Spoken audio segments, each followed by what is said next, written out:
ओम गणपते नमः। ओम क्लीं कृष्णाय नमः।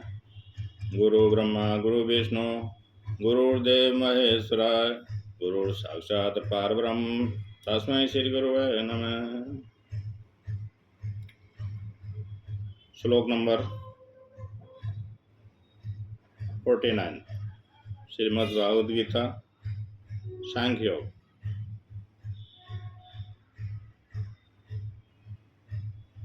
योगस्थ होकर किए गए कर्मों की तुलना में अन्य कर्मों के विषय में भगवान कहते हैं, दूरेण वरम कर्म बुद्धि योगा धनंजय बुद्धो शरणम मच्छि कृपणा फलहेतवे। इस बुद्धि योग की तुलना में सकाम कर्म अत्यंत निकष्ट है। इसलिए हे धनंजय, तुम बुद्धि की शरण लो। फल की इच्छा करने वाले कर्पण अथवा दीन है। कर्म फल की चिंताओं से मुक्त शांत मन से किया हुआ कर्म निश्चित रूप से चिंतित क्षुब्ध मन से किए गए कर्म से श्रेष्ठतर होता है। इस श्लोक में प्रयुक्त बुद्धि योग शब्द से कुछ व्याख्याकारों को एक और नया योग गीता में उपदेश दिया गया है। उपदेश किया गया ज्ञात होता है, परंतु मेरे अपने विचार के अनुसार ऐसा अर्थ खींचतान कर किया प्रतीत होता है। उपनिषदों में अंतःकरण की निश्चयात्मक वृत्ति को बुद्धि तथा संकल्पनात्मक वृत्ति को मन की संज्ञा दी गई है। संदेह और विक्षेप की स्थिति में वृत्तियों को मन कहते हैं। एकाग्रता, शांति एवं निश्चय की स्थिति में अंतःकरण की वृत्ति को बुद्धि कहा जाता है।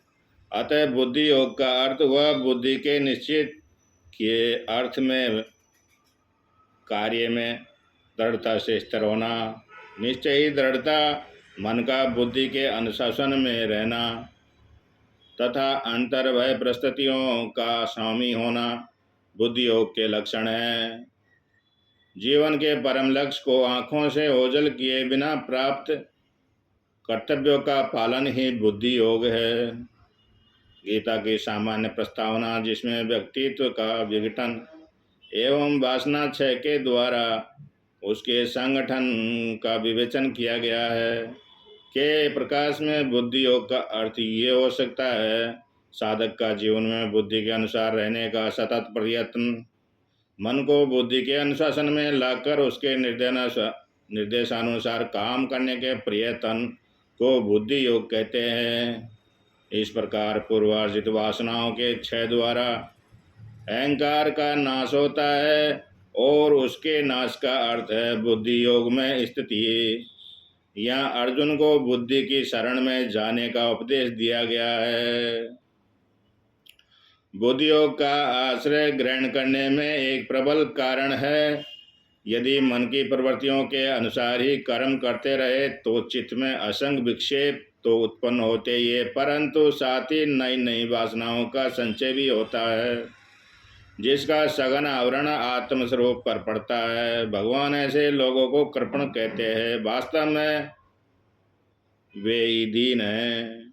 इसके विपरीत बुद्धि योग में स्थित साधक निस्वार्थ भाव से कर्म करता हुआ वासनाओं के आवरण को नष्ट कर निर्मल मन से आत्म स्वरूप का साक्षात अनुभव करता है। आत्मा सोई परमात्मा है। दर्पण माई देखना पानी में प्रतिबिंब, दर्पण माई देखना प्राणी में प्रतिबिंब, ऐसे सकल घटे राम है सतगुरु सबके संग। जय गुरु महाराज की शरणागत की लाज। अगला श्लोक 50। Next time please. जय गुरु महाराज की शरणागत की लाज।